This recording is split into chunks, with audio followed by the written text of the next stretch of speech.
retomamos la lectura desde la página 294. El viernes pasado habíamos visto la evolución del arte en Grecia en lo que hacía a la cerámica, y habíamos visto un poquito de figuras negras y sobre todo la evolución posterior de las vasijas con figuras rojas. Y nos habíamos quedado en la página 294 para empezar el epígrafe sobre la literatura, ¿vale? Lo que nos queda de capítulo es un repaso al resto del mundo griego y a su filosofía y a su literatura, pero muy superficial, ¿vale? Lo que vamos a hacer. No creáis que lo que vamos a leer hoy de filosofía es lo que vamos a hacer de filosofía griega, ¿vale? Esto es una mera introducción que hace el autor, y cuando José nos hable de las guerras médicas y veamos la evolución del imperio persa y el choque con el mundo griego, entonces es cuando os pasaré los materiales para hablar de la filosofía presocrática, que es toda la filosofía que hay durante el siglo V, a lo largo del siglo V, finales del VI y principios del del V, desde Tales de Mileto hasta el propio Sócrates. Eso será un larguísimo viaje que haremos a lo largo de toda esta filosofía de esta época, en el cual yo creo que, teniendo el marco histórico, comprendiendo los problemas a los que los griegos se enfrentaban, podremos saborear con toda su finura el pensamiento de estos gigantes de los inicios de la filosofía. Comenzamos entonces con la página 294. Aunque la mayoría de la literatura arcaica, como por otra parte la Corai de la Acrópolis, no correspondiera al gusto de las generaciones posteriores, sin embargo, han llegado a nosotros los nombres de numerosos poetas del siglo VI antes de nuestra era. En los fragmentos de que disponemos se manifiesta el pensamiento aristocrático con sus aspectos positivos y negativos. La más famosa de todas las poetisas, Safo de Mitilene, en la isla de Lesbos, que escribía hacia el 600 antes de nuestra era, cantaba su amor a las adolescentes que vivían con ella y sus bodas con pretendientes que venían incluso desde Lidia. Cuando Safo está haciendo su poesía, es en el 600, es contemporánea plenamente de Solón, ¿no? Es decir, en cuando Solón está haciendo su política y su poesía, Safo, ¿no?, en Mitilene, en la isla de Lesbos, está escribiendo su poesía. Continúa, por favor. Alceo es un ejemplo del ánimo terriblemente conservador y faccioso de muchos nobles, con sus groseros ataques a Pítaco, el reformador elegido en Mitilene, que se parecía en muchos aspectos a Solón ateniense. Safo y Alceo eran poetas líricos, como Anacreonte y Bico y Simónides en las cortes de Polícrates y de los Pisistraditas. Un panorama más completo del mundo aristocrático aparece en las elegías de Teognis de Megara, activo inmediatamente después del 550, el cual daba a un jovencito amado los consejos que él mismo había recibido de sus antepasados. Esta colección de máximas didácticas tuvo un gran éxito después de su muerte y ha llegado entera hasta nosotros precisamente a causa de su constante popularidad. Los 1388 versos atribuidos a Teognis demuestran que las clases nobles no siempre consiguieron dominar la vida pública y que no poseían necesariamente tantas riquezas como los nuevos ricos. pero el poeta declaraba con orgullo que solo los buenos poseían la verdadera virtud. Fíjate qué interesante, ¿no? Sí. Teognis representa el pensamiento de la aristocracia, ¿no? Y detesta, como buen aristócrata, profundamente a estos nuevos ricos que por medio del comercio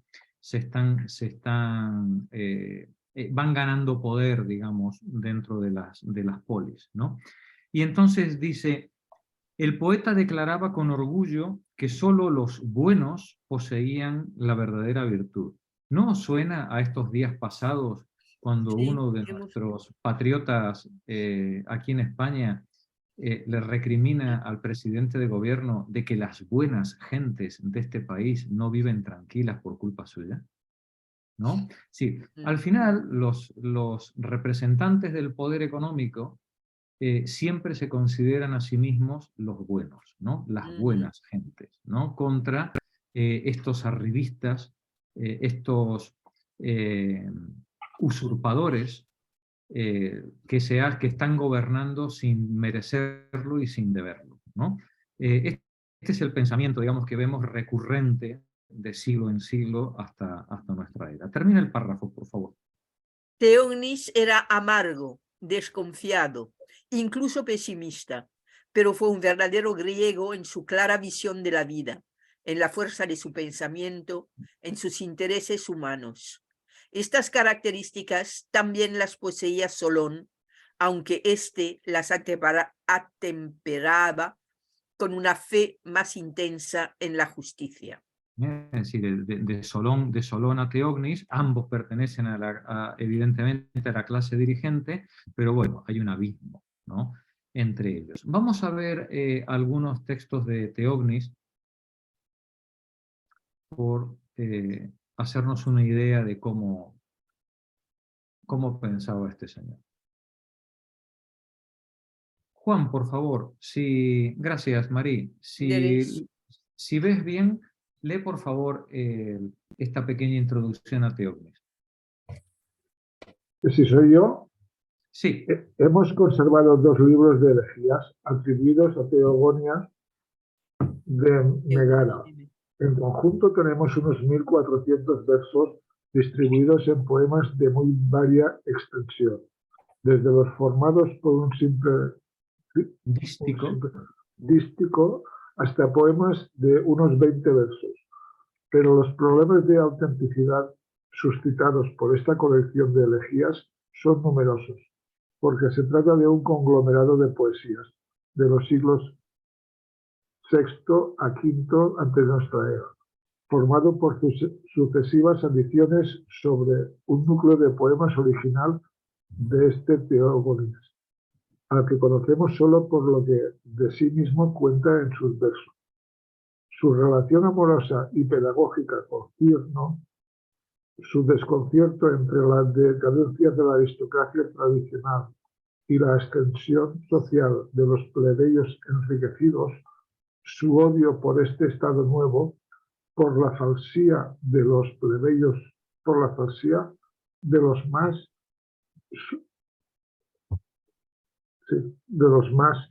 su queja de la penuria y su asombro ante la incomprensible abstención de los dioses en procurar una justicia mejor, etc., son rasgos que dibujan la personalidad de nuestro poeta. Sus consejos éticos manifiestan una cierta ambigüedad, producto de su origen social en la ideología de una clase noble amenazada por el discurso histórico. Por el progreso histórico. Por el progreso histórico.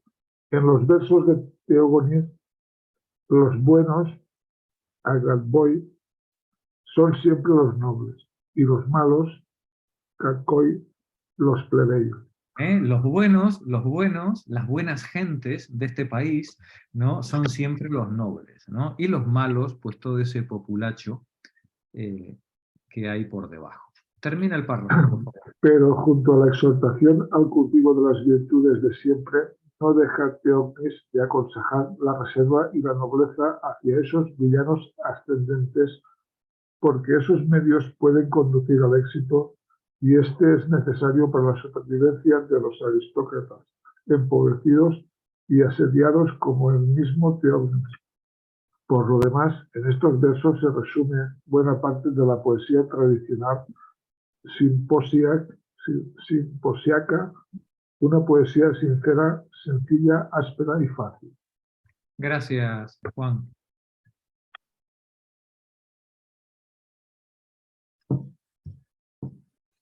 Juan Viñoles, por favor, vamos a ver ahora varios ejemplos de Teógenes.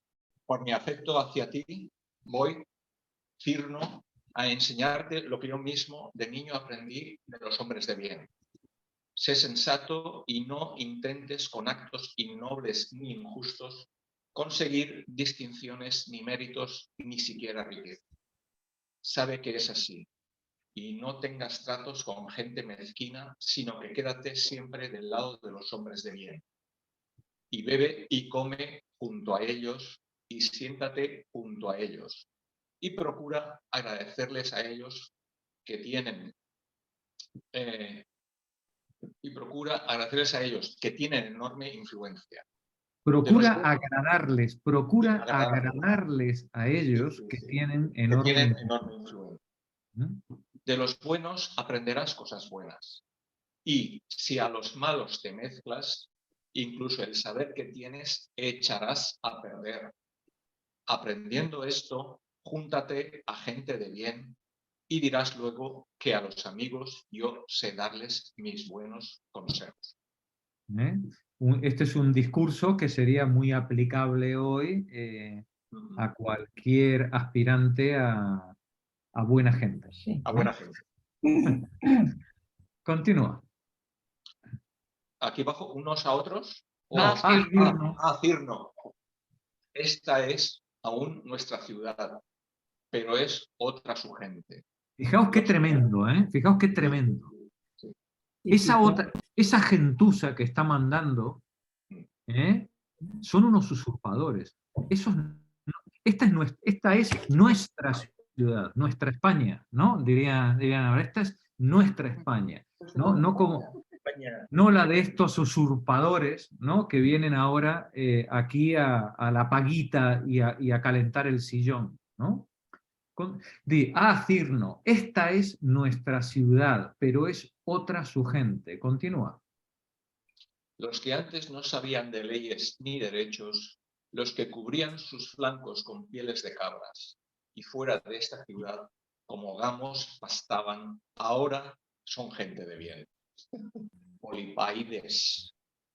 Y los nobles de antes ahora son pobres gentes. ¿Quién puede soportar el ver esto? ¿Cómo podemos soportar ver a esos con rastas en el Congreso? ¿Vale? Esos campesinos analfabetos, ¿no? que van y se presentan en la Cámara de los Diputados, ¿no? Dice, los que antes no sabían de leyes ni derechos y se cubrían con pieles de cabra, ¿no? Ahora resulta que son gentes de bien, ¿no? Y los nobles de antes, los que sí éramos los de siempre y los que valíamos, ahora estamos empobrecidos. ¿Quién puede soportar el ver todo eso? Continúa, por favor. Unos a otros se engañan burlándose entre sí y desconocen las normas de lo bueno y lo malo. No te hagas amigo de ninguna de estas personas, polipaides, de corazón, por grande que sea tu apuro, pero de palabra aparenta ser amigo de todos y no colabores con nadie en cosas de importancia, porque te darás cuenta del talante de esos miserables, cómo no puede haber confianza ninguna en sus hechos, sino que aman las trampas, engaños y enredos, tal como los hombres que no tienen remedio ninguno. Y vosotros creíais que habíamos inaugurado algo, ¿no? Esto es tan viejo como el mundo. Termina ya este último párrafo. Quien piensa que el prójimo no lo ignora y que él es el único que tiene variados ardides, ese es un imbécil, tarado de mente, un necio. pues todos tal vez conocemos los trucos igual, pero uno no quiere emprender deshonrosos negocios y a otro le atraen mucho más los manejos desleales. Bueno, pues ya veis el planteamiento de Theognis, qué moderno, qué actual, ¿no? Qué presente lo tenemos en este momento en nuestra vida cotidiana, ¿no? Gracias, Juan. El Paqui, por favor, continúa tú. Los filósofos jónicos. En el siglo VI antes de nuestra era, los más importantes pensadores griegos iniciaron un análisis racional del mundo físico, al que consideraban gobernado por una ley comprensible y un deliberado estudio del hombre como ente autónomo y pensante dentro de este mundo. Este análisis se denominó filosofía o amor a la sabiduría e incluía en una misma búsqueda lo que nosotros diferenciamos hoy en filosofía y ciencia. Detente un momentito, Paqui. Nos dice el autor, dice, en el siglo VI, antes de nuestra era, así entre más o menos el 600 y principios del 500, los más importantes pensadores griegos iniciaron un análisis racional del mundo físico al que consideraban gobernado por una ley comprensible y comenzaron un deliberado estudio del hombre como un ente autónomo y pensante dentro de ese mundo. Recordemos que la semana pasada yo ya os había ido introduciendo, la anterior y la pasada, en alguno de estos problemas, ¿no? Recordemos que el reino de Lidia, del que hablaremos luego, había inventado la moneda, allá por el 650, y que estamos en un mundo, en Jonia, en un mundo de mercaderes, en un mundo de pequeñas colonias griegas que se dedican al intercambio de mercancías.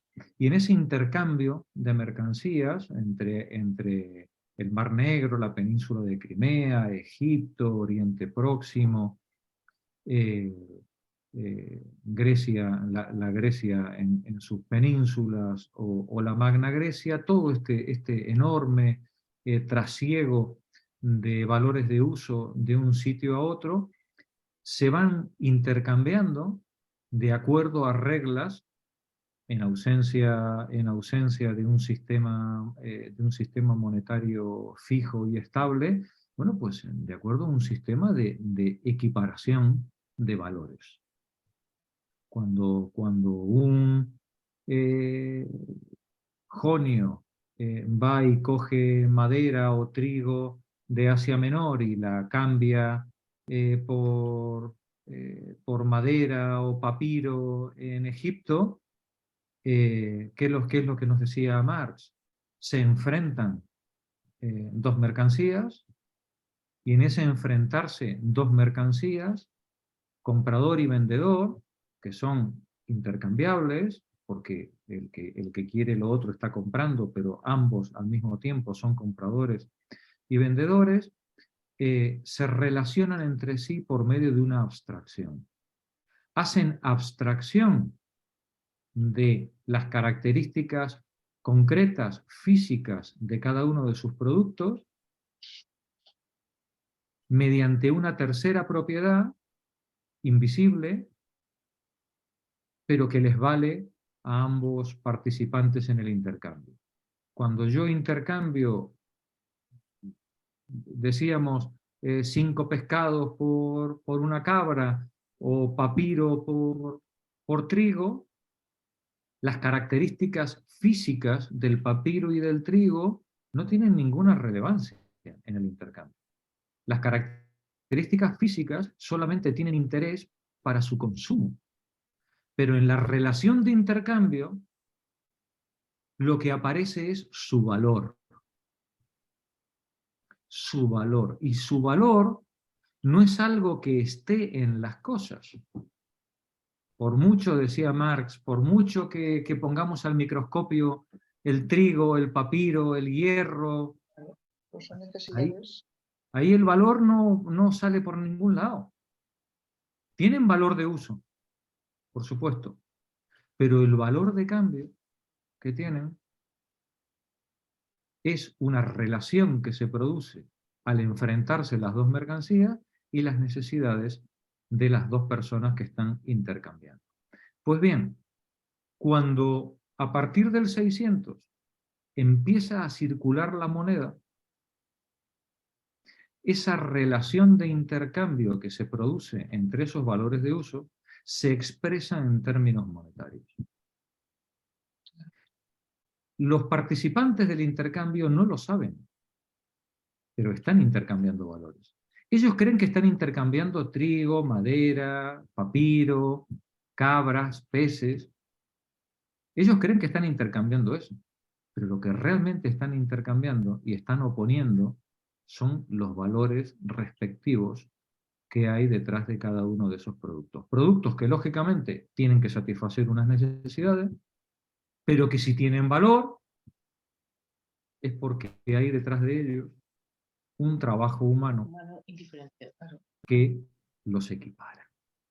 Un trabajo humano que los equipara. Y que más o menos ambas partes sienten que esa relación de intercambio se expresa de una manera aceptable. Aceptable, ¿no? Digamos, porque si no fuera aceptable estaríamos ante el robo, la piratería, el secuestro, ¿no? Es decir, pero cuando es pacífico, bien, pues es aceptable. Ambas partes han hecho una abstracción de las características físicas de cada uno de sus productos y lo han expresado en una tercera unidad, en este caso monetaria, que sin que ellos lo sepan, lo que está poniendo de manifiesto es la homogeneidad de los valores respectivos que están presentes en el intercambio. Esto es una revolución mental. Vosotros diréis, pero eso solamente estaba en manos de la burguesía que era capaz de hacer esos intercambios, por supuesto, y la filosofía también. Lo que ocurre en esos años es que esta generación de pequeños comerciantes, o mayores o menores comerciantes, pequeños burgueses, o aristócratas venidos a menos, que están empezando estas relaciones comerciales basadas en una abstracción monetaria, son el mismo grupo humano que, por un lado, se está desligando de los prejuicios religiosos de las generaciones anteriores, y junto con esta abstracción monetaria a que les está obligando el comercio, están comenzando a ejercitar su pensamiento en otro tipo de abstracciones, como puede ser, por ejemplo, la abstracción con respecto al problema de la justicia, que hablábamos también la semana pasada, o con respecto a los problemas sobre la naturaleza del mundo. ¿Qué hay detrás? Digamos, si quitamos a los dioses del mundo, si partimos de la base de que la teogonía hesiódica o homérica es una fantasía, ¿cuál es el origen del mundo? ¿Cómo está organizado el mundo? ¿Cuáles son los elementos primordiales que hay detrás de todo lo que vemos? Cuando las personas o los animales mueren, ¿a dónde van? Cuando una madera se quema, ¿qué ha sido de la madera? ¿De dónde venimos? ¿Cuál es el cambio, las razones del cambio?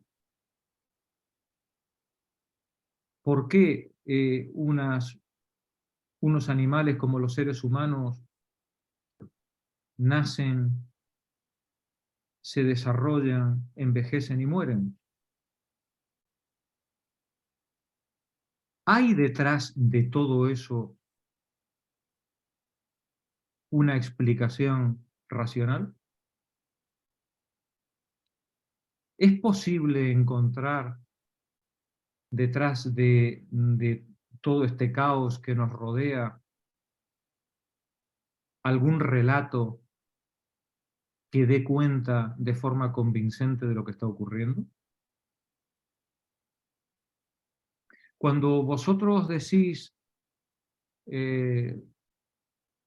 que, como decíamos la semana pasada, que todo lo que sube tiene que bajar,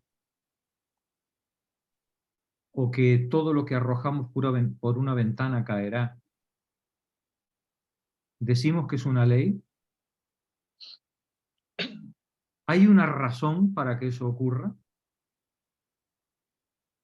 Es más, se preguntan algunos griegos, cuando decimos que 2 y 2 son 4, ¿es una ley similar? ¿La ley que rige el 2 y 2 son 4 es una ley similar a la de que cuando tiro algo por la ventana cae?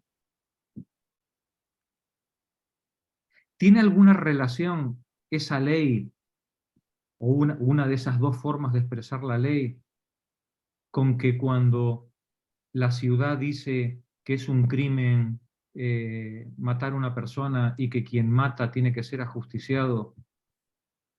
¿Hay alguna relación entre estas tres maneras de entender una ley? Entre 2 y 2 son 4, lo que tiro por la ventana cae, y quien mata tiene que ser ajusticiado. Si quien mata tiene que ser ajusticiado, lo es por una razón, porque hay una ley que lo dice. Quien cae por la ventana es por una razón.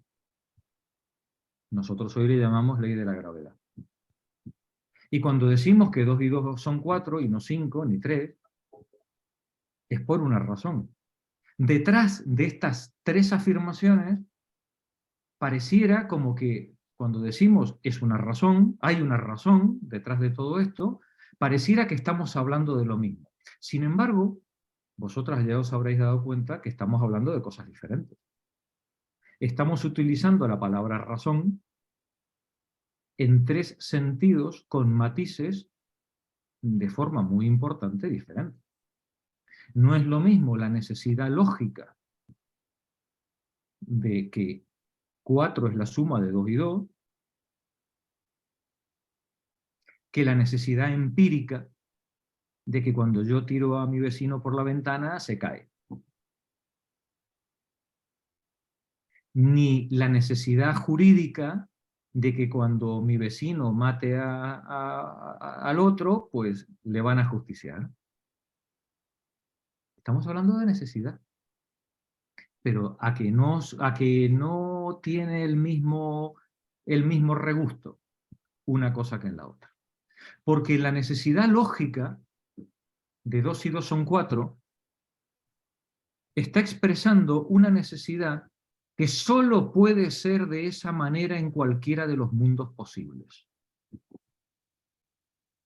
Sin embargo, cuando yo tiro al vecino por la ventana, el vecino caerá si la ventana está en el planeta Tierra. Porque si la ventana es la ventana de una nave espacial, el vecino saldrá por la ventana y se quedará flotando en la ventana, ¿verdad que no? ¿Verdad que no cae? ¿Sí? Bien, eso quiere decir que hay leyes en el mundo, o nosotros creemos encontrar leyes o razones en el mundo que pueden ser o bien necesarias desde un punto de vista lógico, o bien desde un punto de vista fáctico. Y aunque en este mundo quien tiremos por la ventana caerá, podría ocurrir que una fuerza externa impidiera esa caída. El Señor le ponemos alas, un motorcito, un dron, una red, Un colchón. y entonces nos encontramos con que tiramos al Señor por la ventana y no cae. O nos encontramos con que el vecino mata a su sobrina y escapa al cumplimiento de su castigo, porque es poderoso, porque ha sabido ocultar las pruebas, porque le ha podido echar la culpa a otro. Es decir, hay razones que tienen en sí una necesidad lógica y son absolutamente ineludibles en cualquiera de los mundos pensables, y hay otras razones cuya necesidad, bueno, es puramente fáctica. Ocurre aquí, pero podría no ocurrir. Pues bien, los griegos van a descubrir a lo largo de los siguientes 200 años, van a descubrir que en el mundo las leyes, la razón, puede dar cuenta de tres maneras distintas de las cosas. Están las leyes de la matemática, las leyes de la lógica. Un triángulo, los ángulos interiores de un triángulo suman 180 grados, aquí, en Marte y en donde te pongas. ¿Vale? Pero las leyes de la gravedad o las leyes del tiempo, hasta el peso de las cosas, bueno, pues tiene, digamos, una verdad fáctica.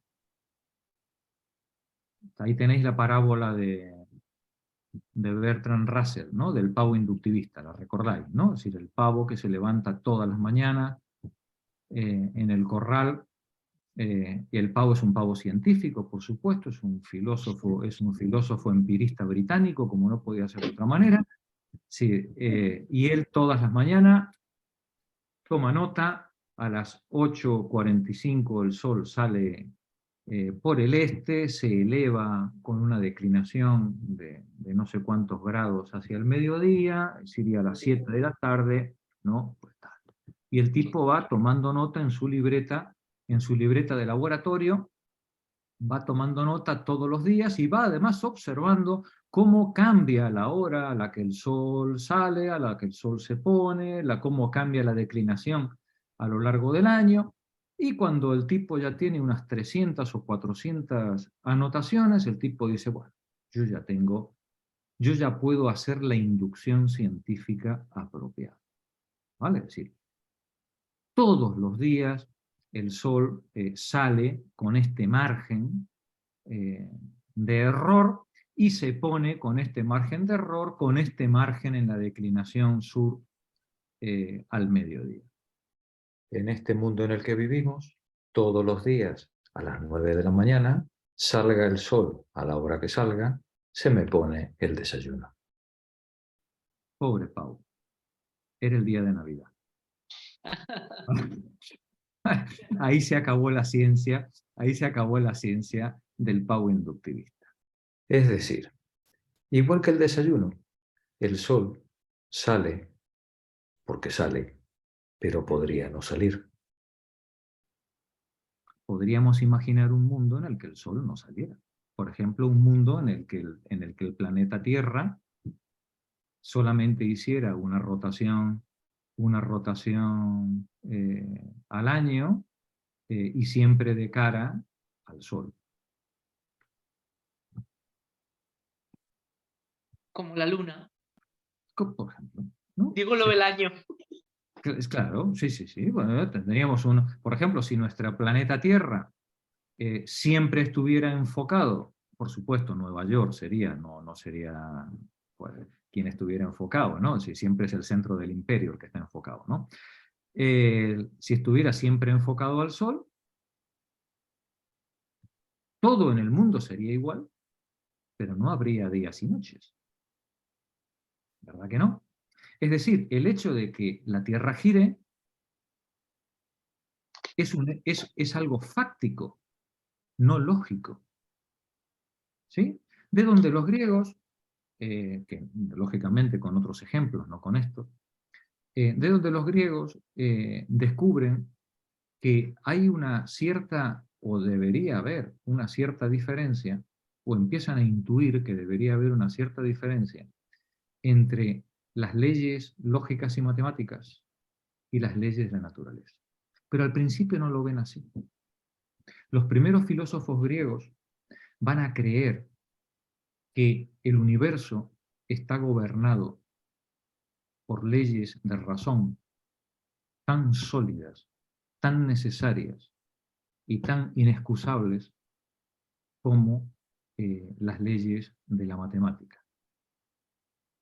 Es decir, que el logos, la razón que gobierna el mundo, es la misma razón que da cuenta de la geometría, por ejemplo. Claro, esto choca con el tercer concepto de ley, las leyes humanas, ¿no? Las leyes humanas, que también son un elemento fáctico, pueden no cumplirse. ¿Qué es lo que diría Hesíodo? Quien no cumpla la ley, lo pagará. Porque la justicia, porque Zeus es el garante del cumplimiento de la ley. Igual que quien se tire por la ventana caerá. Porque así está ordenado el mundo. Y la tarea del filósofo es comprender esas leyes que gobiernan el funcionamiento del mundo y entender su racionalidad última. Y en este camino de pensamiento, en el que determinadas concepciones de ley, como estas que hemos visto, estas leyes, estos hechos del mundo, ¿no? estos factum, y estas necesidades lógicas parecen estar juntas, muy pronto los filósofos se van a dar cuenta que las leyes humanas son de otra índole. Y ellos van a distinguir dos concepciones de ley. Una cosa va a ser el logos, la ley racional, y otra cosa va a ser el nomos, la ley humana. A lo largo del siglo V, la reflexión filosófica va a ir girando alrededor de estos problemas. ¿Cómo es posible que lo justo, la ley, la razón, dé cuenta del mundo, y qué relación tienen las injusticias humanas con las pretensiones de justicia humana, con esa ley que está detrás del mundo? Habrá, al fin y al cabo, dos grandes grupos de filósofos a lo largo del siglo V. Luego aparecerá el gran Aristóteles y hará su revolución. Pero durante el siglo V, los problemas, según la región en la que se planteen y según el talante de los pensadores, girará alrededor de dos presuposiciones. Lo que da cuenta del mundo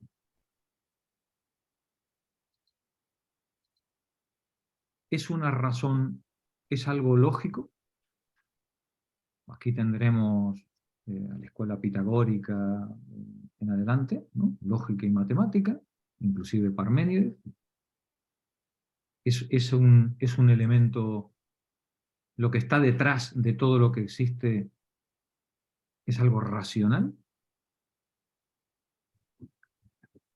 O, como van a ser los filósofos de la escuela jonia, y por eso se les llamará los físicos, lo que hay detrás de todo lo que existe es una combinación de materia.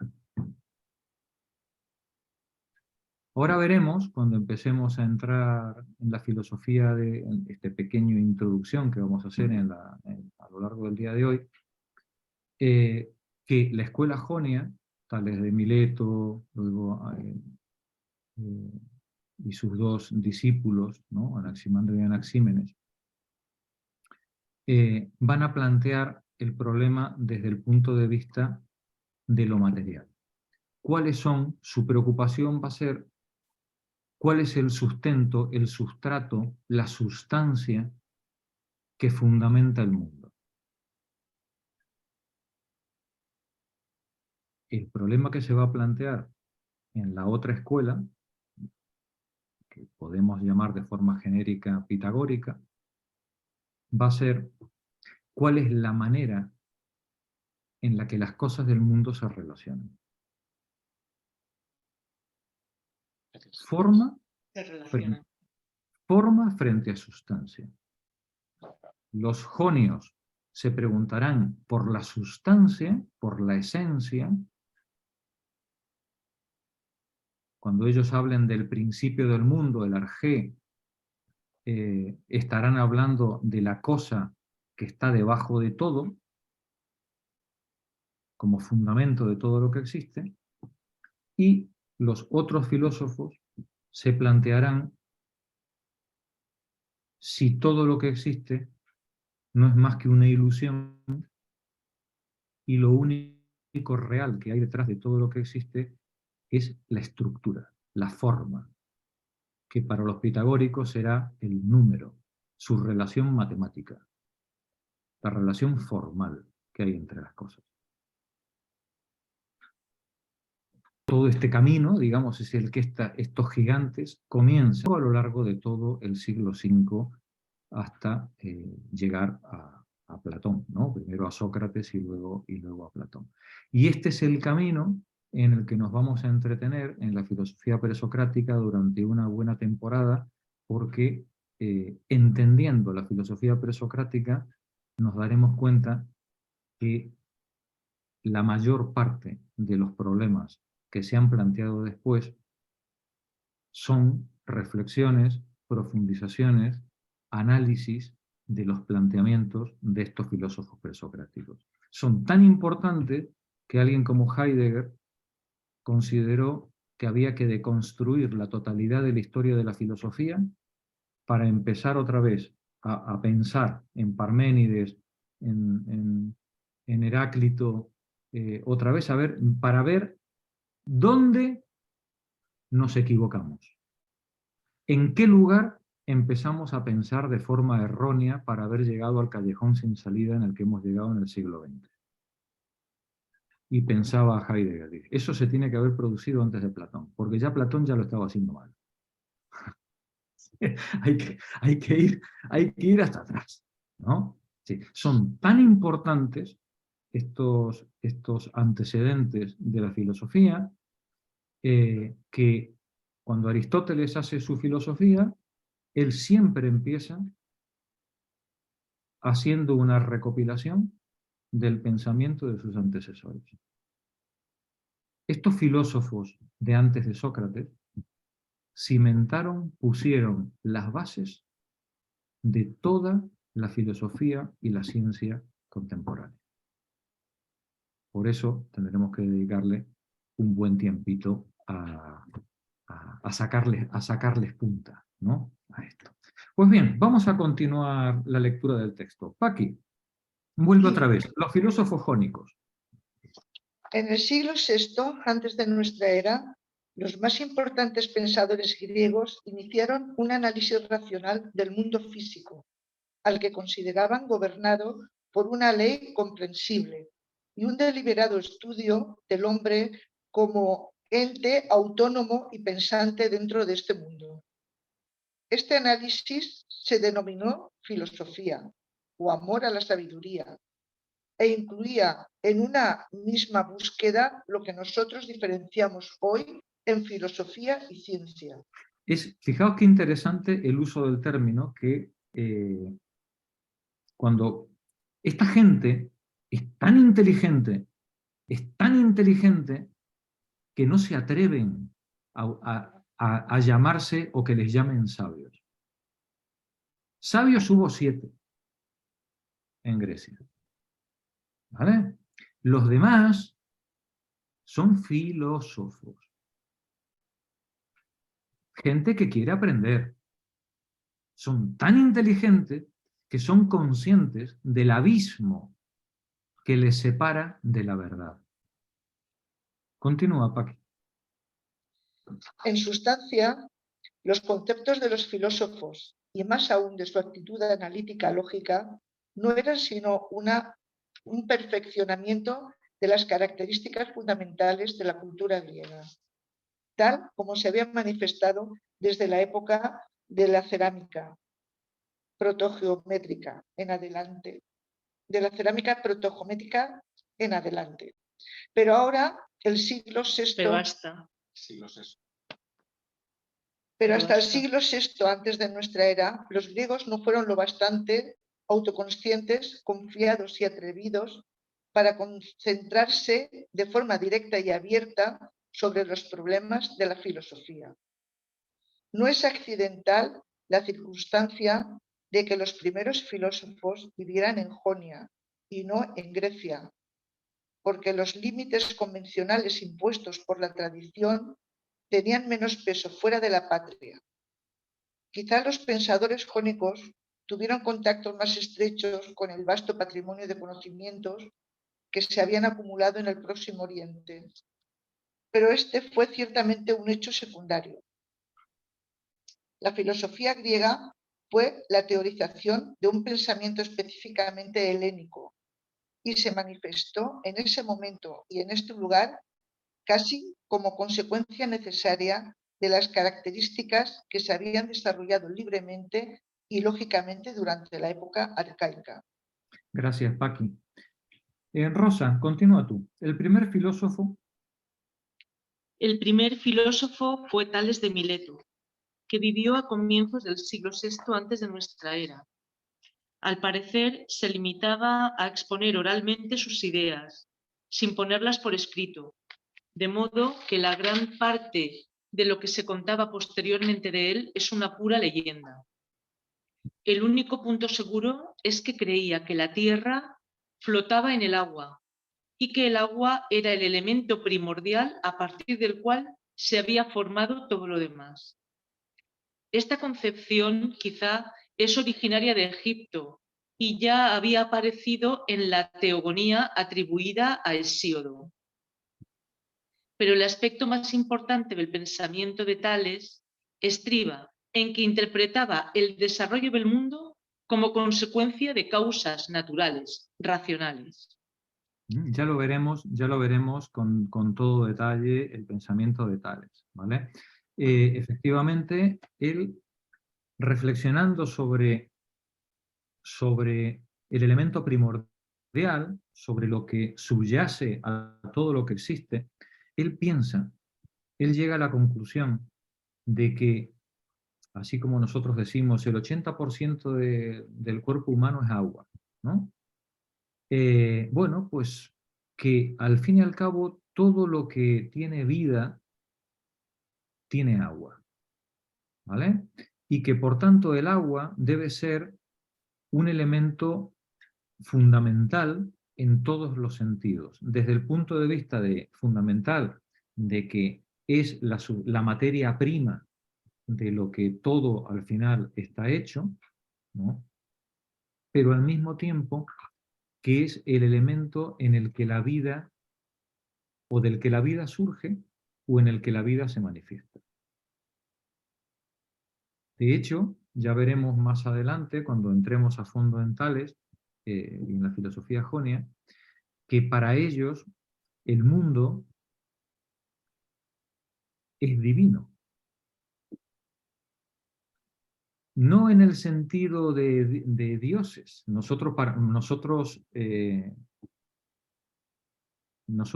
con nuestro pensamiento judeocristiano, cuando hablamos de Dios, siempre pensamos en un señor con barba, ¿no?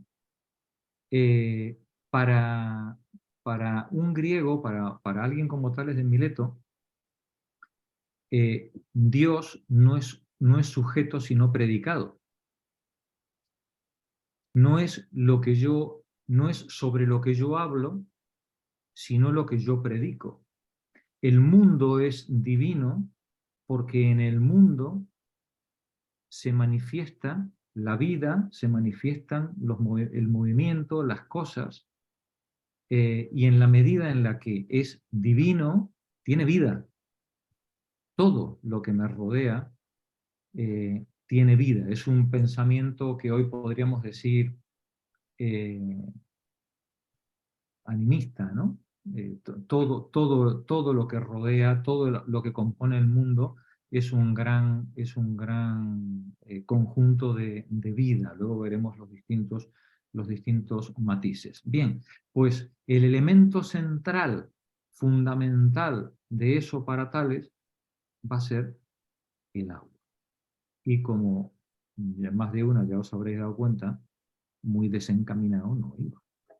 ¿Vale? Pese a no tener las herramientas de análisis ni el marco conceptual que podríamos tener hoy en día, ¿no? Pero es una mente poderosa trabajando sobre un problema con los datos que la experiencia le otorga, ¿no? Le da. Adelante, Rosa.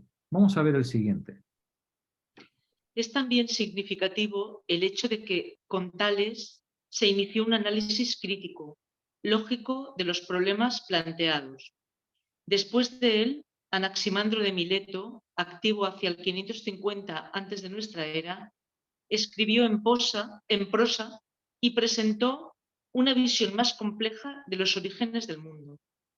El mundo, según Anaximandro, se había formado de una sustancia infinita, ilimitada, mediante las interacciones de las fuerzas opuestas del frío y el calor, de lo húmedo y lo seco. Anaximandro, que era un discípulo, seguramente un vecino y un discípulo de la siguiente generación de Tales, se da cuenta de que el planteamiento de Tales adolece de problemas de fondo, ¿no? Puede explicar el planteamiento de Tales la sustancia última de lo que existe, pero no puede dar cuenta ni del origen ni del cambio. Le faltan elementos, ¿no? Y entonces se da cuenta Anaximandro o plantea que no puede ser el sustrato que hay detrás de todo lo que existe, no puede ser algo de lo que tenemos delante de los ojos. Porque todo lo que existe está en permanente cambio. Por tanto, debe haber, fijaos otra vez, esa abstracción del valor, cómo está operando detrás de este planteamiento de esta gente, ¿no? Debe haber algo que no tenemos delante de los ojos, que no podemos percibir, pero que sin embargo dé razón de lo que está ocurriendo. Y él a eso, a esa sustancia que debería estar debajo como sustrato, como fundamento de lo que nos rodea, lo llama apeirón. Apeirón es una palabra que con los siglos irá cambiando de significado. Ya en época de Aristóteles querrá decir infinito, pero en época de Anaximandro seguramente apeirón solamente quiere decir informe. ¿Os suena el término cuando las mitologías babilónicas o judías hablan de la masa de aguas informes sobre las que el Espíritu de Dios está, ¿no? ¿Sí? Bien, pues ese informe, o en la mitología babilónica, ¿no? El caos original, ese caos, esa cosa sin forma que está detrás de todo, ¿no? Comienza a ordenarse. Y en ese proceso de ordenación, el mundo se aparece tal como es, ¿no? Nos dice Anaximandro, dice, el mundo se había formado de una sustancia infinita, indefinida, diríamos mejor, ¿no? Lo infinito creo que es inadecuado, indefinido, sin límites, no ilimitado. No es lo mismo sin límites que ilimitado, ¿vale? Son dos conceptos diferentes. Aquí yo no sé si es el traductor o el autor, pues bueno, pues no matizan bien las palabras, ¿vale?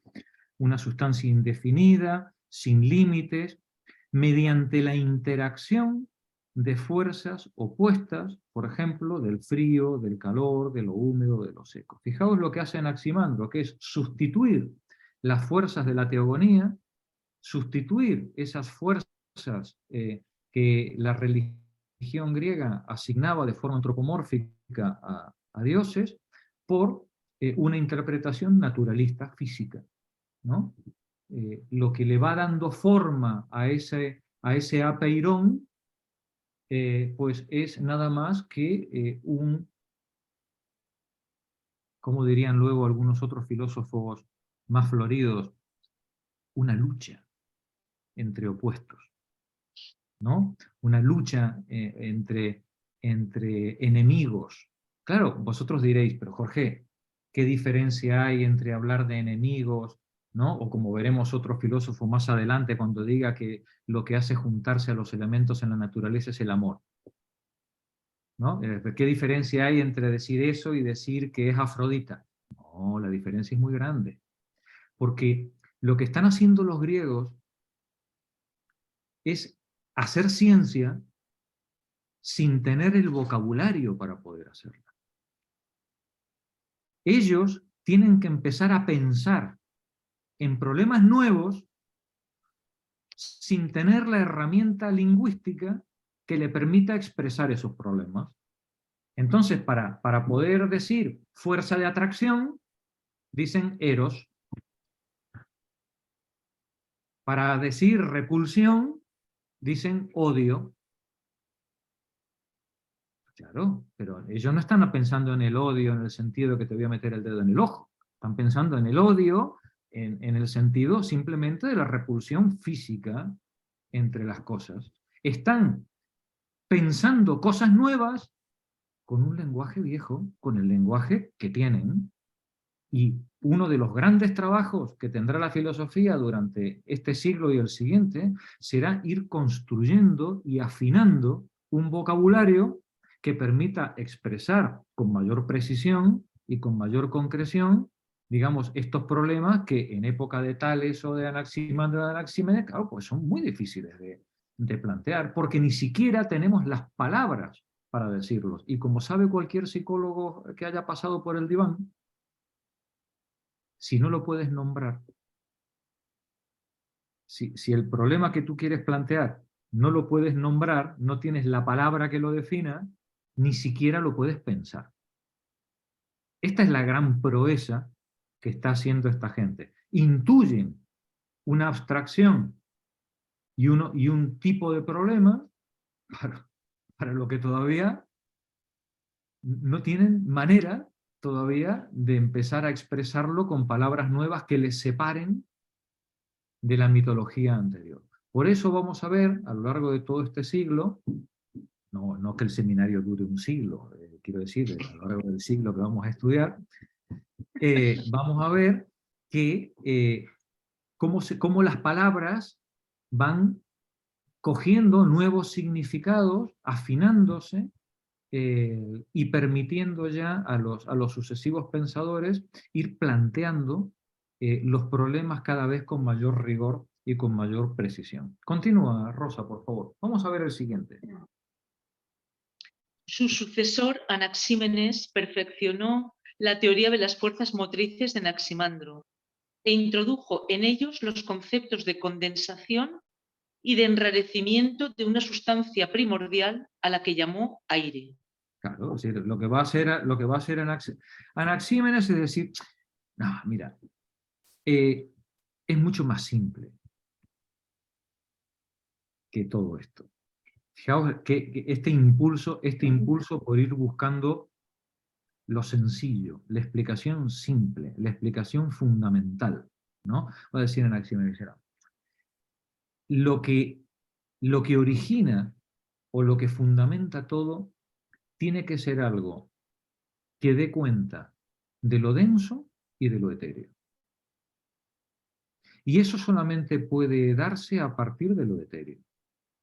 Algo parecido al aire, pero no el aire que respiramos, sino algo parecido a un éter, al aire, tiene que ser la sustancia primordial que a partir de la rarefacción o la condensación, cuidado, yo sé que más de uno os estáis riendo, ¿vale? Cuidado, que cuando hoy hablamos en física contemporánea de los fundamentos últimos de la materia, os podría sonar igual de extravagante que esto, ¿eh? Lo que pasa que, como lo dijo un pobre tipo con chanclas en el siglo VI, ¿no? Pues nos parece jijijojo. Pero cuidado que hoy un planteamiento de física contemporánea, dicho en términos simples, podría parecerse mucho a un planteamiento de este tipo, ¿vale? Bueno, pues Anaxímenes dice, bueno, si aquí lo que hay es, tenemos un elemento primordial que se puede condensar o se puede expandir dando cuenta de, así, de todos los elementos materiales que conforman el mundo. Continúa, Rosa. Parece más primordial que el agua, el aire, en el sentido de que del aire obtienes las dos cosas, puedes condensarla y tener agua, ¿no? Porque claro, ya Ahí sabemos está. que es que contiene vapor de agua, pero es así. Claro, Entonces le podía claro, parecer pero que era más primordial que el agua. efectivamente, si no es una mera ocurrencia, no es que, pues ahora a este se le ocurrió lo del aire, no. Estamos ante un proceso de abstracción muy fino de observación, por medio del cual, pues esta persona dice, no, perdona, yo a través del aire, yo puedo obtener elementos sólidos, puedo obtener elementos gaseosos, puedo obtener agua, efectivamente. Y lo veo cuando cambian las temperaturas, ¿no? Que veo cómo se condensa el agua en las ventanas, y si ¿de dónde ha salido esa agua? Pues del aire, ¿que no lo ves? Que ha salido del aire, ¿no?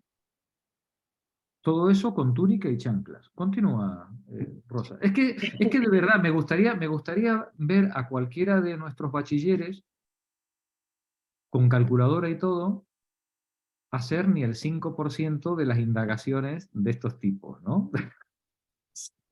¿No? Es decir, digamos, hay algo que tiene esta gente, que recordemos que son pequeños burgueses jonios, que por supuesto no trabajan. Cuando hablamos de Tales, de Anaximandro, de Anaxímenes, estamos hablando de gente que pertenece a la clase ociosa, ¿vale? Si para trabajar están los esclavos, están los sirvientes, están los trabajadores asalariados, ¿vale? Sí, ellos son simplemente comerciantes, gente bien, gente Gente bien, de bien, de bien. gente de Gente de bien. bien, que se puede permitir el lujo, como decía Aristóteles, como tienen la barriga llena, se pueden dedicar a pensar, se pueden dedicar a pensar. Y como la abstracción del intercambio les ha separado del trabajo práctico de todos los días, pueden pensar en unos términos abstractos que un operario, que un trabajador, que un esclavo, que un sirviente no puede hacer. No puede. No tiene tiempo, ¿vale? Sí, y aunque lo tuviera, sus preocupaciones son otras. Sí. En cambio, estos señores que pertenecen a la clase ociosa y además están entrenados en abstracciones novedosas, pueden, pues, dedicarse a este tipo de elucubraciones. Y en esas elucubraciones ir construyendo un pensamiento que progresivamente les lleva a nuevas y mayores abstracciones, de las que la mayoría de la gente está completamente ajena. Porque en este mundo que estamos ahora leyendo, el cerebro se ha separado de la mano. Y esto quedároslo grabado a fuego a partir de ahora. Se ha producido una separación física y política entre mano y cerebro. Hay un montón de gente cuya función sigue siendo trabajar, la práctica pura y dura de la vida cotidiana, y hay un pequeño grupito de personas cuya única actividad es la política y el pensamiento. Y vosotros diréis, pero es que eso mismo lo hacían los escribas. Sí. Un escriba egipcio también se dedicaba exclusivamente a eso, pero él era un instrumento para los fines de otro. El escriba no era más que la mano del amo que le pagaba. Estos señores de Jonia que estáis viendo son amos ellos de sí mismos. ¿Vale? No le deben pleitesía a nadie. Y esta separación de mano y cerebro que se produce en Jonia va a marcar toda la evolución filosófica y científica posterior. Continúa, por favor. En muchas de sus aserciones, los primeros filósofos de la civilización occidental llegaron a conceptos que solo se aceptan generalmente en nuestros días. Sostenían, por ejemplo, que el mundo se había creado a partir de una sustancia primordial. Y Anaximandro, en especial, afirmaba que la materia viviente había pasado por diversas fases, entre ellas la de los peces. Era un tío tan inteligente, este tío. Un precursor, claro, sí, claro. Darwin, imagínate, no estaba ni en proyecto, ¿vale? Sí. Pero este tipo se había dado cuenta, había visto los fósiles en las montañas, ¿no? Es decir, el tipo se había dado cuenta de que tenía que haberse dado algún tipo de evolución que diera cuenta de lo que estamos viendo en este momento en la naturaleza. Es decir, necesito yo una teoría, un relato que explique de forma racional lo que tengo a mi alrededor, los fósiles, las personas, los peces, el mar. Bueno, pues este gigante plantea el problema de esta evolución de las especies. Vuelve a leer, por favor.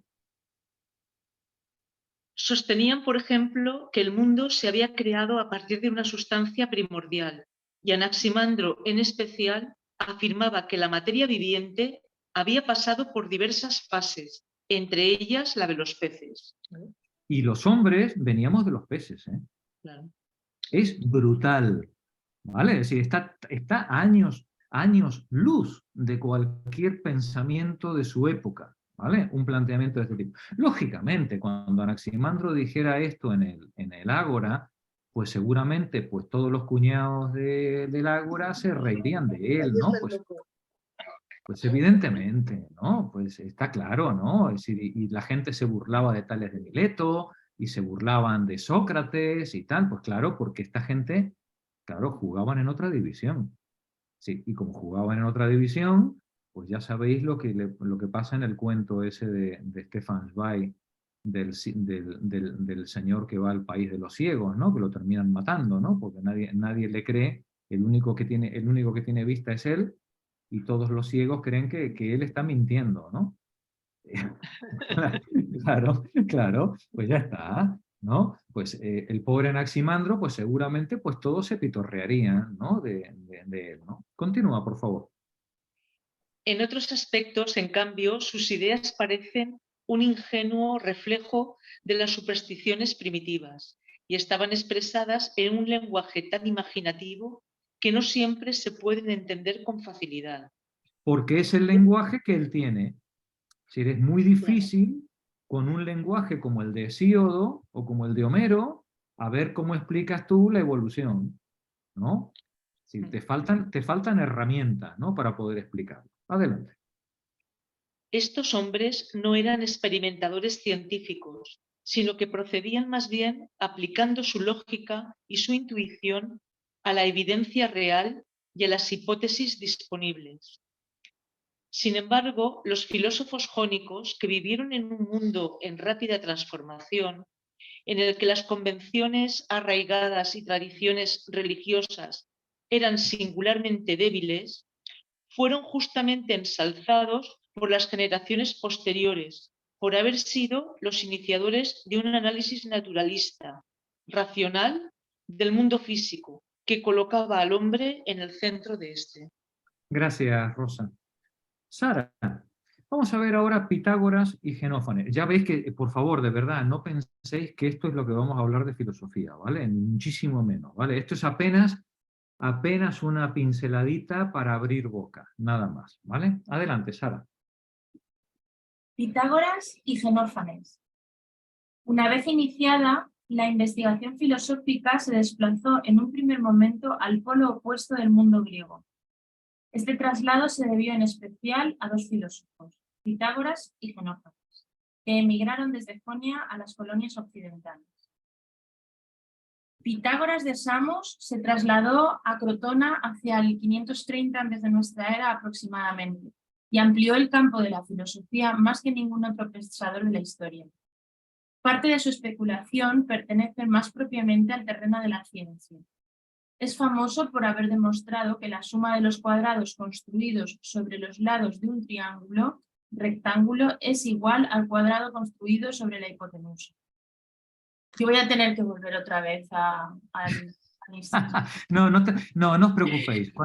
Cuando lleguemos a esto, yo ya os haré dibujos y os iré explicando, digamos, todos los detalles para que los veáis de forma gráfica, ¿vale? No os preocupéis. Pero simplemente si recordáis cómo era el teorema de Pitágoras, ¿no? Es lo que viene a decir, es que si yo dibujo un cuadrado sobre cada uno de los tres lados del triángulo, ¿no? Sobre la hipotenusa y sobre los dos catetos, yo dibujo un cuadrado sobre cada uno de ellos, la suma del área de los cuadrados de los catetos es igual a lo que suma el área del cuadrado que está dibujado sobre la hipotenusa. Y esto, que os puede parecer algo banal, porque además esto era algo que lo sabía cualquier babilónico y lo sabía cualquier egipcio, no es verdad. Lo que sabía cualquier babilónico o cualquier egipcio era la relación entre los lados y la hipotenusa. Lo del cuadrado ya es una cosa bastante más sofisticada. Pero no obstante, cualquier babilónico o cualquier egipcio era capaz de dibujar un triángulo rectángulo. Lo que no era capaz de hacer aparentemente un babilónico o un egipcio es encontrar el teorema. Encontrar la fundamentación racional de eso. ¿Vale? Eso es lo que aparentemente hace Pitágoras con eso y con muchas otras cosas más. Pero lo de la filosofía griega, lo de la matemática griega es tan abrumador. Los griegos inventan la geometría, ¿no? Sí, inventan el cálculo de los ángulos de un círculo y las relaciones trigonométricas entre senos, cosenos, tangentes y cotangentes de todos los elementos dentro del círculo. Y todo eso lo hacen primero de forma gráfica y luego buscando su correspondencia matemática. Es tan abrumador. Lo hacen de manera empírica, ¿no? Al principio es empírico. Primero es y luego van buscando el porqué y la explicación. Ahí está, ¿no? Y en el caso del teorema de Pitágoras, bueno, igual que luego veremos, y luego cuando lleguemos a Euclides, igual que con los elementos de Euclides, digamos, son cuestiones matemáticas susceptibles de una formalización y de una fundamentación eminentemente lógica, ¿vale? Pero hay otras cuestiones como la trigonometría que solo tienen solución empírica, ¿vale? El número pi, por ejemplo, la relación entre el diámetro y la circunferencia, este famoso 3, 14, 16, ¿no? Bueno, pues es un número tan extravagante que los griegos le llamaron irracional. Mm. ¿Vale? Porque no existe ninguna cadena suficientemente larga que dé cuenta del número con absoluta exactitud. Siempre le puedes añadir un decimal más a la Y cuenta, damos ¿no? la vuelta a la Tierra, ¿no? Claro, no es lo mismo decir 1 tercio que una raíz de 2. 1 tercio, ¿no? Es 0,33 periódico, ¿sí? Pero la raíz de 2 es un número irracional. Es un número que no tiene yo puedo seguir añadiendo decimales hasta el infinito. Indefinidamente. Claro, claro, indefinidamente. Bien, pues todo esto son cosas que esta gente va pensando y se va dando cuenta de las características peculiares que tienen estos problemas. Quien empieza aparentemente este camino de investigación es Pitágoras y su secta. Hay muchas cosas que no sabemos si son propiamente de Pitágoras o de sus sucesores, ¿no? Pero de alguna manera Pitágoras comienza, y por eso se le llama secta, porque el problema de Pitágoras no es un problema eminentemente filosófico, o puramente filosófico. El problema de Pitágoras es un problema de buena vida. De buena vida. Y para Pitágoras, esa buena vida tiene que ver, pues, entre otras cosas, con la reencarnación y con una serie de cuestiones que luego veremos más adelante. Él cree que, o digamos, o el planteamiento suyo es que si yo soy capaz de entender la verdad de todo lo que existe, entender su fundamento último, habré purificado mi alma de tal manera que me libraré del ciclo de reencarnación.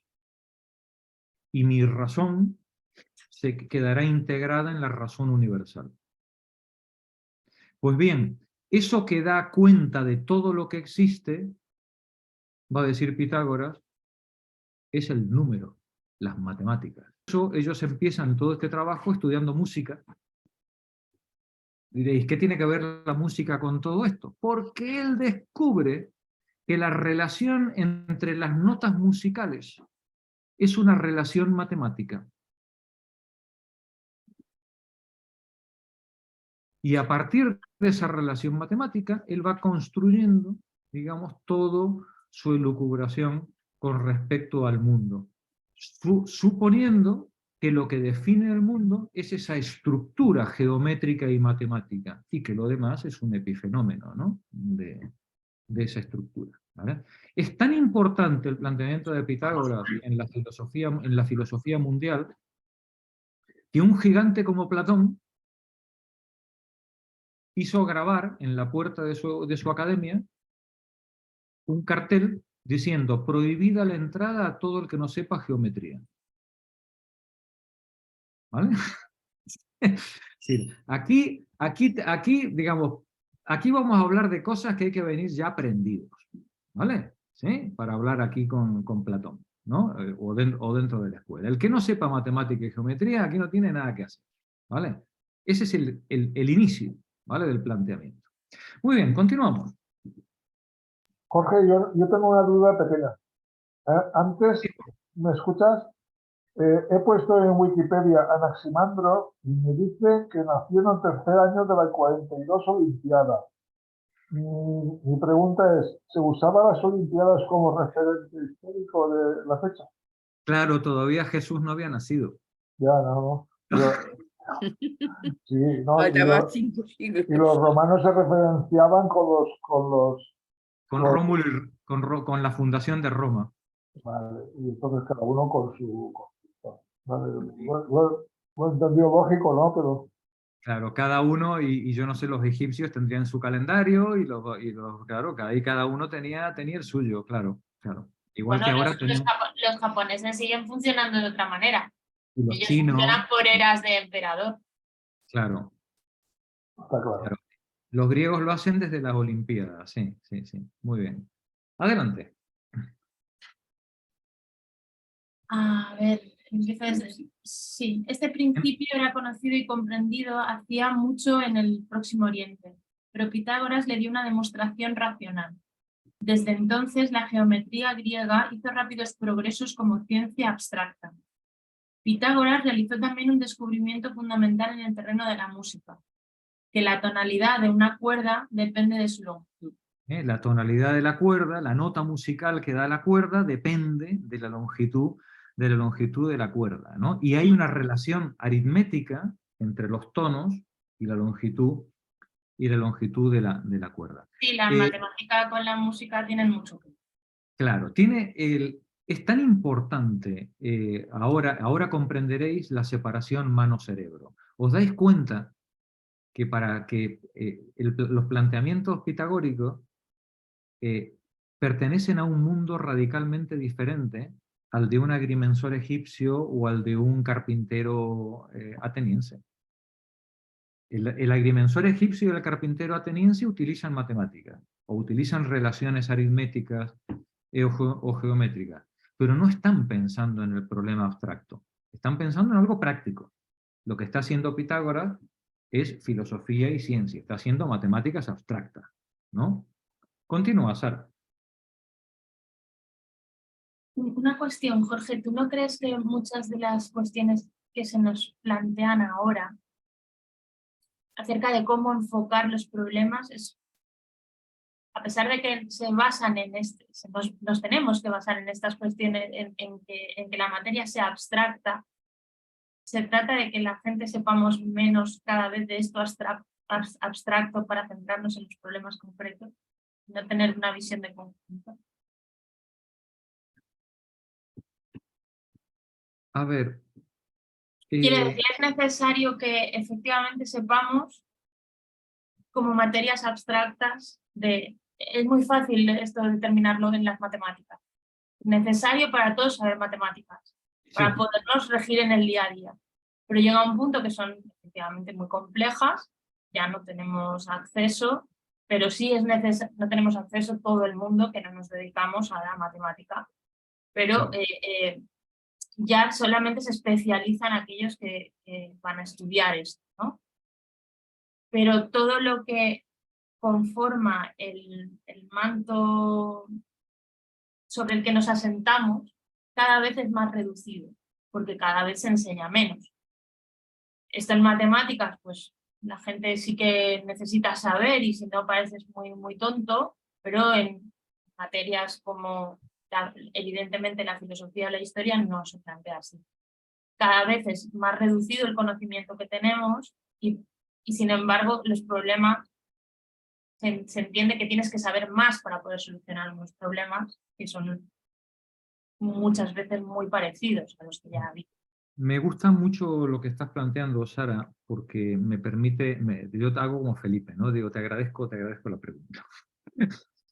Es un comentario, no sé tampoco si no, irme mucho del tema ni nada. No, en absoluto, no te estás yendo nada del asunto y estás yendo además al hueso de la cuestión.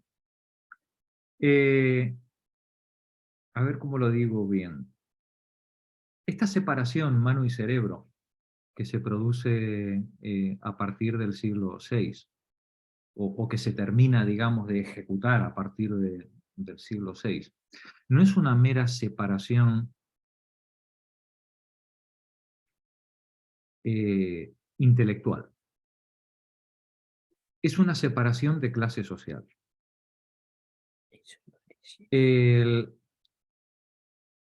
Las actividades intelectuales progresivamente van quedando en manos de una clase social dominante, mientras que las actividades prácticas van quedando preponderantemente en manos de una clase social dominada.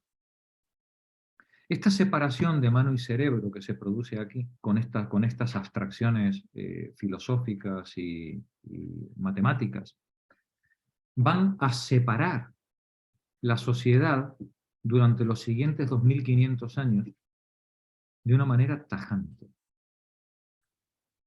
Va a haber un grupo minoritario concentrado dedicado específicamente a pensar, organizar y mandar, y un grupo disperso, desorganizado, informe, dedicado a producir, obedecer y trabajar. Y además,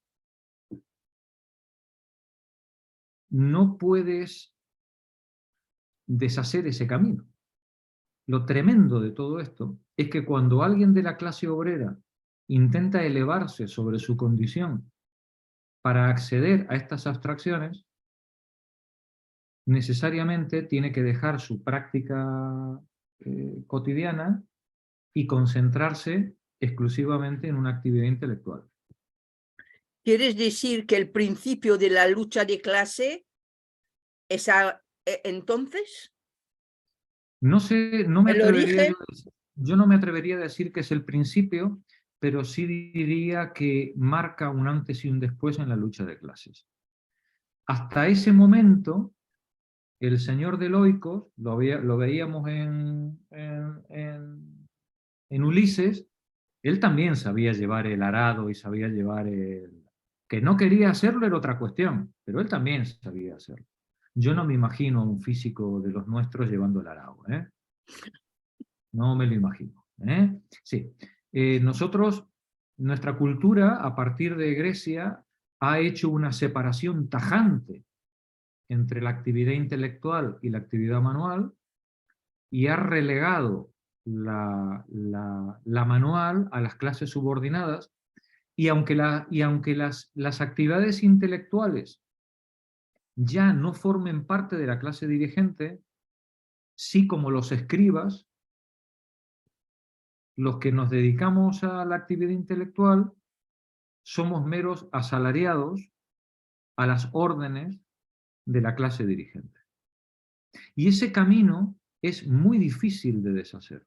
Tanto que un intelectual como Sonregel, un lector atento de Marx, dice que la única posibilidad del socialismo en una sociedad tecnificada es la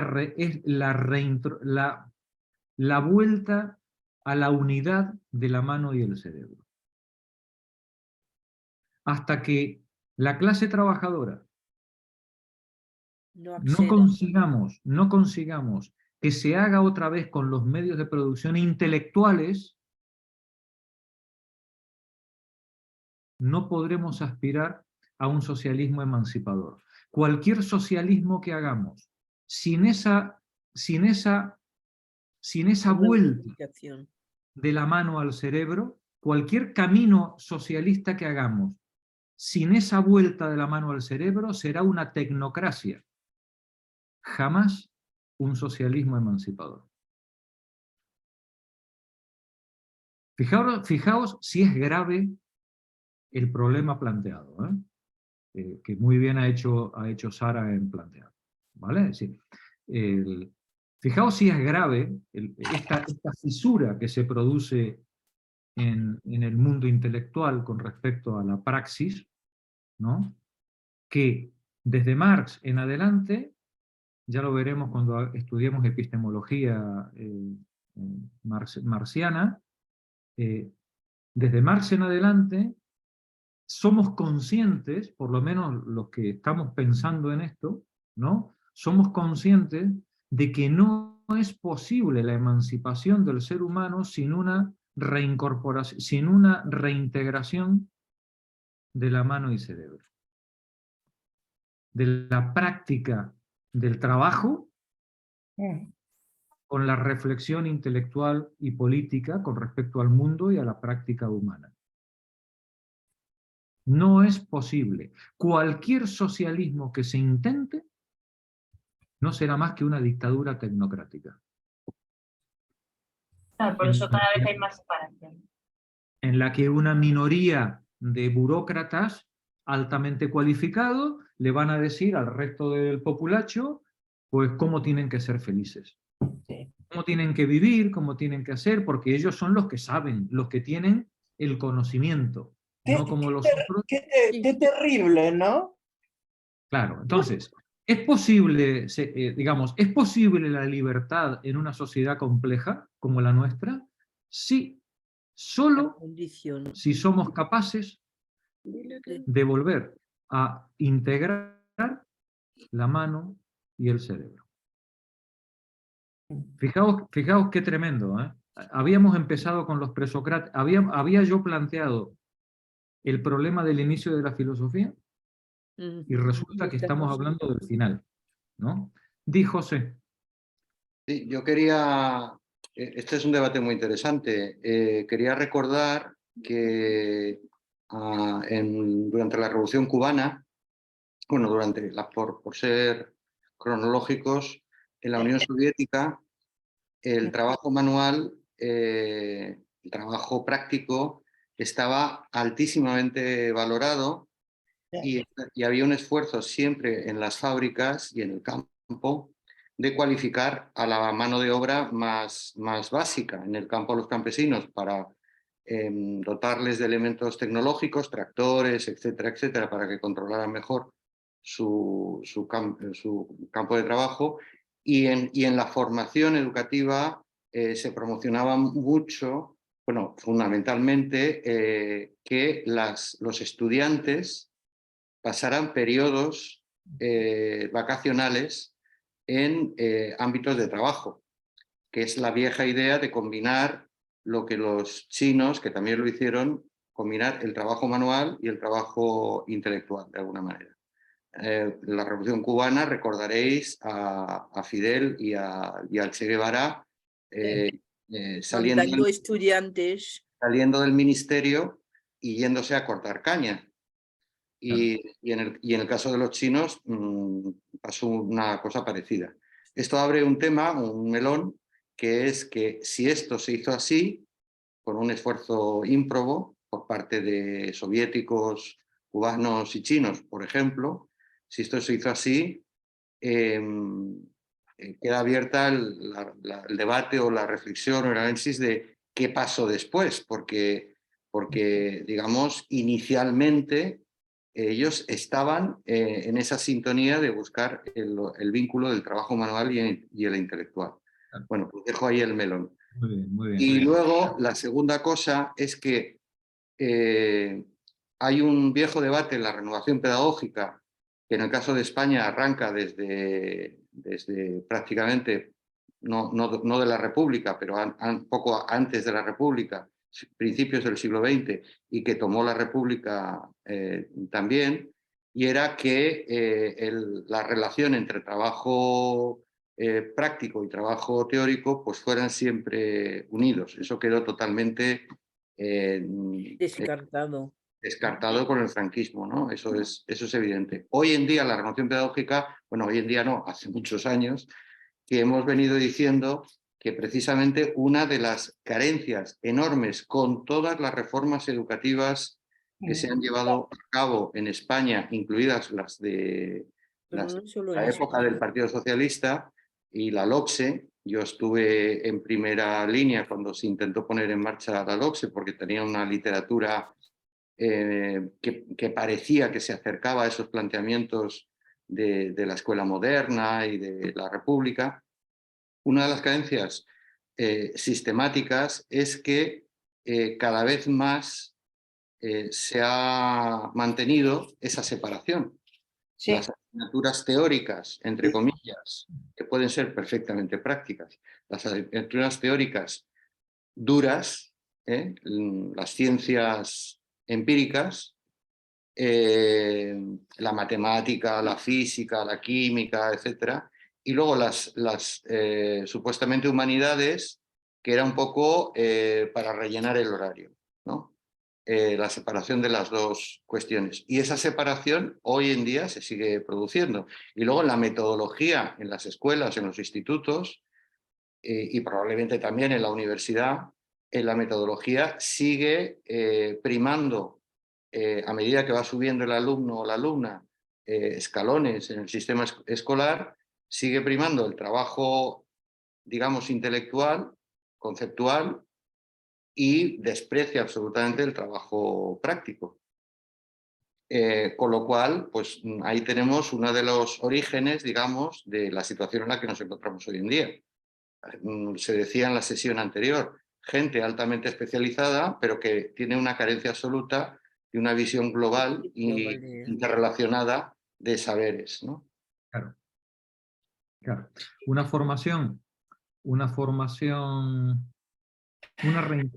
reintegración de mano y cerebro, claro, evidentemente, de más está deciros que exige un reparto de trabajo, ¿verdad? Es decir, lo que no puede ser es que haya una parte de la población dedicada a trabajar 14 horas picando piedra, ¿no? Para que una minoría pueda dedicarse a hacer filosofía y ciencia, ¿no? Es más, esos que hacen filosofía y ciencia, como tengan que llevar a los niños a la guardería, cambiar pañales, ir al supermercado y comprar, algún que otro paper se va a quedar sin publicar. ¿Vale? Es decir, estamos ante un modelo intelectual que se genera en este momento que estamos estudiando ahora, ¿vale? Ante un modelo intelectual y de política, estamos ante un modelo que exime a los intelectuales, les libera de cualquier otra cosa que no sea pensar. Pero para eso, alguien Tienen que trabajar los demás. tiene que limpiarles las letrinas, le tiene que pasear al perro, le tiene que cuidar al niño, le tiene que fabricar la comida. Cultivar el trigo. Claro, claro, claro. Entonces, una reintegración de mano y cerebro exigiría evidentemente la consideración de ciudadanos, de ciudadanas por todos los miembros de la comunidad y un reparto de trabajo y de las cargas de lo socialmente necesario para que todos tengan el mismo derecho a utilizar su tiempo libre o su tiempo intelectual de la manera más provechosa posible, ¿vale? Pero con el capitalismo es imposible. No, claro, claro, claro, pero la letrina hay que limpiarla igual, ¿vale? Es decir, por muy filósofo que yo sea, la letrina hay que limpiar. Y ¿vale? hacer la taza de café también. Claro, claro. Entonces, ¿qué es lo que nos dice Sonregel? Claro que si queremos aspirar a un socialismo, solo será posible bajo un modelo que reparta las cargas del trabajo socialmente necesario y permita la reintroducción o la asimilación otra vez de estas tareas que estaban separadas. Si no es así, ese modelo socialista no será más que una dictadura tecnocrática disfrazada de socialismo. Con mayor o menor voluntad, pero no será otra cosa que pues, una minoría, una élite bien pensante, decidiendo por los demás. Nada más lejano a la democracia y nada más lejano al socialismo. ¿Vale? Pues ya veis cómo de esos polvos, estos lodos, y cómo planteando el problema en la Grecia primitiva nos encontramos En el siglo XXI. con un problema gigante en el siglo XXI, ¿no?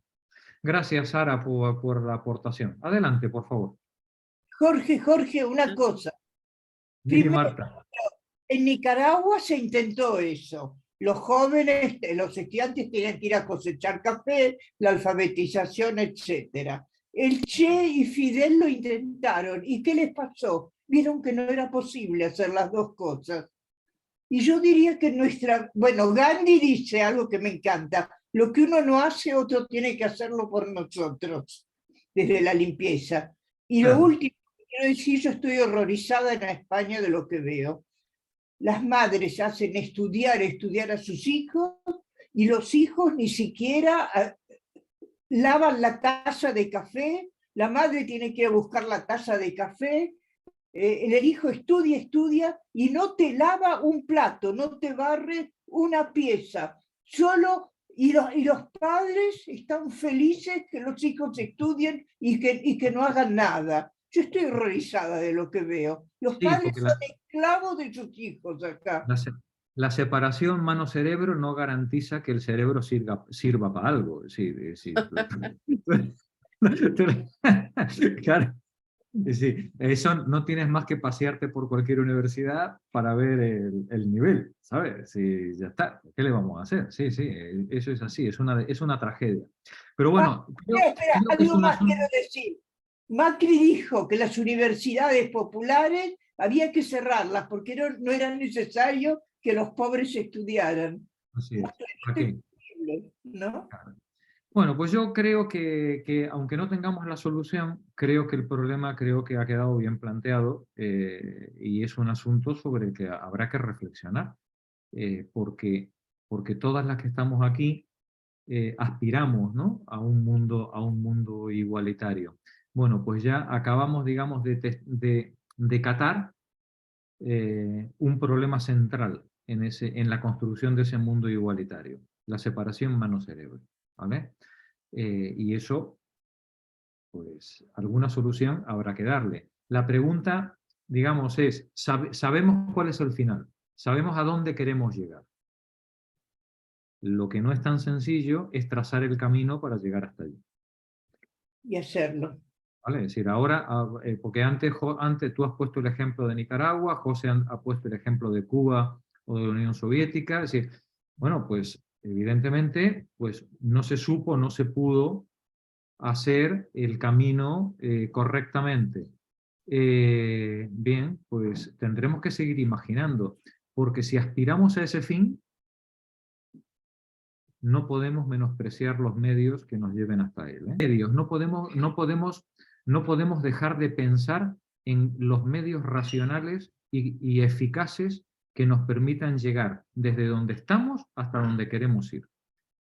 ¿Vale? Ese es el desafío. ¿Vale? El fin ya lo tenemos claro, ¿no? De todos modos, creo que no es mal paso el que hemos dado hoy. Porque entender que aquí, en esta cuestión, hay un problema de clase social y de explotación en algo que aparentemente era inocuo, ¿no? No. Y no, de inocuo nada, ¿vale? Es decir, esta separación de mano y cerebro es lo que sustenta la explotación en nuestro mundo. Exacto. ¿Vale? Por tanto, tenemos que pensar seriamente cómo invertir, digamos, esa situación. Sara, continúa por favor la lectura. Pero para poder hacerlo es necesario cambiar la concepción de que quien se dedica al desarrollo intelectual es mejor. Claro. Es evidente que tiene una vida mejor. Evidentemente. La cuestión es evidente que tiene una vida mejor. La cuestión es si queremos llegar a un objetivo de mayor libertad y de reparto para todos. Pero no el es intelectual, viable Sara, que solamente se condicione a cuanto más sabes intelectualmente hablando. Que además, en este momento se está empezando. Pero actualmente, además, quien puede denominarse con conocimientos intelectuales, que es mucha más gente, pero son mucho más reducidos. el problema, Sara, es que los intelectuales tenemos que ser, entre comillas, con modestia, he dicho con modestia, ¿vale? Los que nos consideramos intelectuales, sí, porque esto es como lo de la filosofía y lo de la sabiduría, ¿vale? Es decir, hay que ser muy prudentes cuando se usan estas palabras, ¿vale? Pero digamos, los que nos dedicamos a las letras y no a picar piedra, ¿no? Deberíamos ser conscientes de que podemos hacer esto porque somos beneficiarios del plusvalor que otros arrancan a la clase trabajadora. Para que yo pueda enseñar filosofía, para que otros puedan hacer medicina, para que otros puedan dar clase, sí. Alguien tiene que estar con un látigo sacándole plusvalor a los que están picando piedra. ¿Vale? Entonces, esa sensación que nuestro mundo tiene de que nosotros somos más valiosos que los que están picando piedra, no es otra cosa que las clases dirigentes nos premian por participar y colaborar en esa explotación y extracción de plusvalor. somos parte, somos correa de transmisión en el sistema de explotación. Bien, somos nosotras las que podemos pensar en estas cuestiones, las que tenemos que tomar conciencia de nuestra situación de privilegio y dónde se origina ese privilegio. Y ser conscientes de que, bueno, de que está en nuestra responsabilidad pensar y poner en marcha el camino que deshaga este desastre en el que llevamos ya tantos miles de años instaladas, ¿no? Pero efectivamente, cuando tú dices, Sara, que claro, que se vive mucho mejor siendo intelectual, claro, claro que se vive mucho mejor, pues se vive mucho mejor porque somos meros, perdonad la expresión, somos meros sicarios, más conscientes o menos conscientes, en una cadena monstruosa de extracción de plusvalor y explotación. Y muchas veces no somos, claro, la mayoría no lo somos, que hacemos nuestro trabajo, tratamos de no hacer daño a nadie, de no perjudicar, pero somos la correa de transmisión en el sistema educativo, en el sistema sanitario, en el sistema laboral, somos mandos intermedios en la industria, en la política, y formamos parte de esa correa, y claro que vivimos mejor, porque se nos premia por hacer ese trabajo. ¿Vale? El día que limpiar letrinas esté mejor pagado que ser profesor de física, seguramente ya habremos conseguido reinvertir esa percepción, ¿no? Pero de todos modos, no basta con reinvertir la percepción, sino que lo que hay que reinvertir es la práctica humana. Una práctica en la que cada ciudadano aporte a los bienes necesarios de la comunidad de forma equitativa y de acuerdo a sus capacidades. Y sí, porque entonces también me niego a ser sicaria con responsabilidad como para que me caiga culpa de ello. O sea, no, claro. Aquí como mucho en mi sector diría soy hipotecante, no deudora. Soy hipotecante, no deudora. No tengo más remedio, ¿sabes? Pero sí, claro. ¿Qué es hipotecante, Sara? ¿Qué es hipotecante? Estás bajo el pairo de la hipoteca, es decir, tú eres titular de ese préstamo porque tienes una titularidad de la vivienda, del inmueble, pero no debes al banco. No debe. Debe a otro. ti no te han entregado el dinero. Me debe encanta. el otro. Hipotecante no deudor es una figura, sí.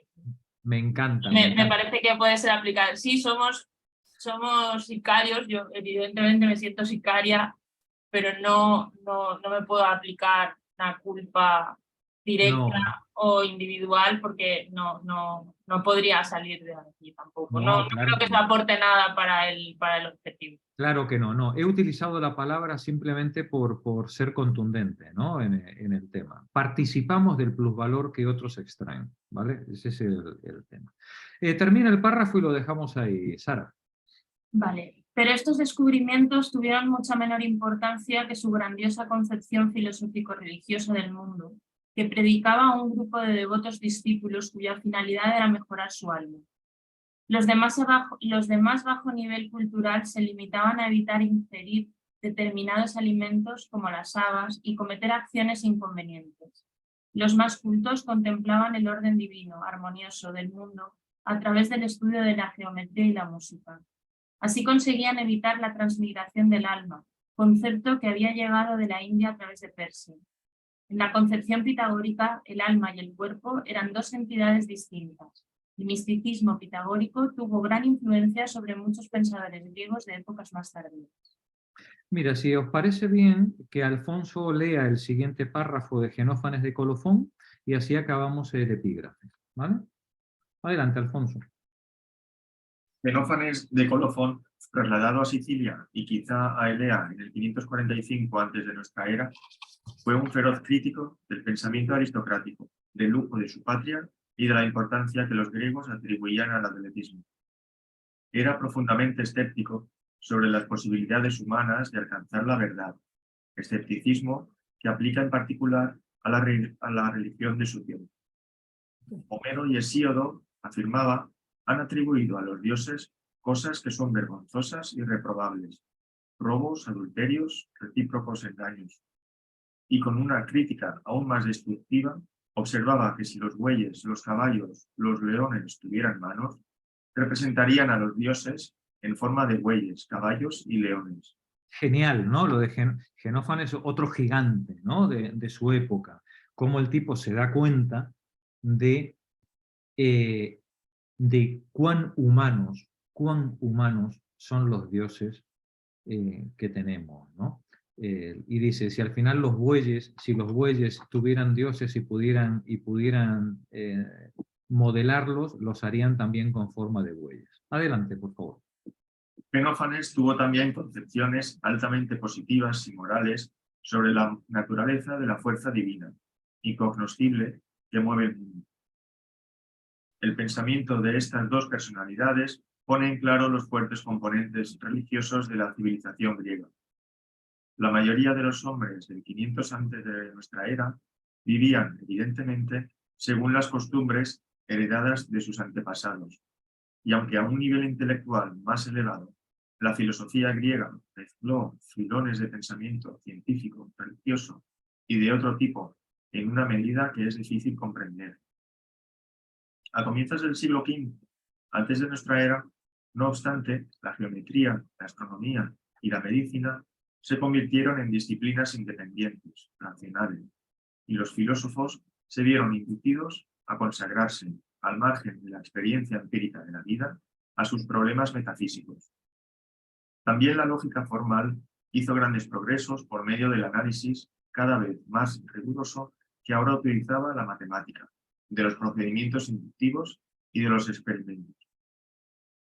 Cada sabio tendía a ser dogmático en sus afirmaciones, y los pitagóricos emplearon durante mucho tiempo la expresión «él dijo», cuando citaban el pensamiento de su maestro Pitágoras.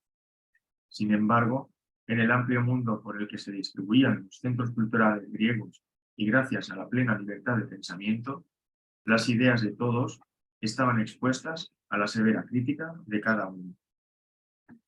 Bueno, nos queda apenas un párrafo para terminar, pero como quiero que leamos un pasaje de Plutarco la semana que viene, lo dejamos ahí, y el viernes pues terminamos esto, y como vamos a entrar ya con el mundo persa, bueno, pues a lo mejor es el momento, José, si te viene bien, el viernes que viene, después cuando hagamos 15 minutos de sesión, pues te cedo a ti el testigo y nos hablas de las guerras médicas, ¿no? ¿Vale? Vale. Ahí, muy bien. Bueno, buena semana, compañeras. Buena semana para todos. Buena Gracias por la semana. paciencia. Buena semana. Buena Adiós. semana. Feliz fin de semana. Igualmente. Adiós a todas. Ejercitar la mano, el puño. Sí, sí. Puño en alto. Y el cerebro. Adiós. Adiós. Adiós.